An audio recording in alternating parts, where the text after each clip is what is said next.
अदाकारा तुनिशा शर्मा के बाद 22 साल सोशल इन्फ्लुएंसर लीना नागवंशी ने कर ली खुदकुशी। आखिर क्यों बढ़ रहा है खुदकुशी का रुझान? सोशल मीडिया पर असरअंदाज होने वाली इन्फ्लुएंसर एक 22 साल खातून ने खुदकुशी कर ली। पुलिस हाकिम के मुताबिक लीना नागवंशी के नाम से शिनाख्त होने वाली खातून अपने घर में लटकी हुई पाई गई। 24 दिसंबर को मशहूर टीवी अदाकारा तुनिशा शर्मा की माबिना खुदकुशी के बाद मौत हो गई थी। तुनिशा अलीबाबा दास्तान काबुल में अदाकारी कर रही थी। हफ्ते के रोज सीरियल की सेट पर वॉशरूम में लटकी हुई पाई गई। चक्रधर नगर पीएस के सब इंस्पेक्टर ने कहा कि 22 साल सोशल मीडिया इन्फ्लुएंसर ने लीना नागवंशी ने रायगढ़ में अपने घर में फांसी लगाकर खुदकुशी कर ली।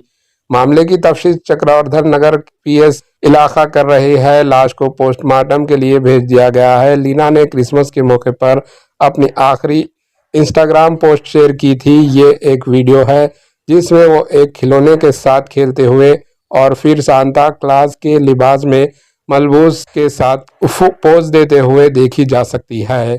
लीना के इंस्टाग्राम पर 10.8 के से जायद फॉलोअर्स थे। वो अपने चैनल रियल लीना के जरिए यूट्यूब पर मवाद भी शेयर करती थी। Bureau report, AHN news. AHN news को लाइक करें, शेयर करें और सब्सक्राइब करना ना भूलें।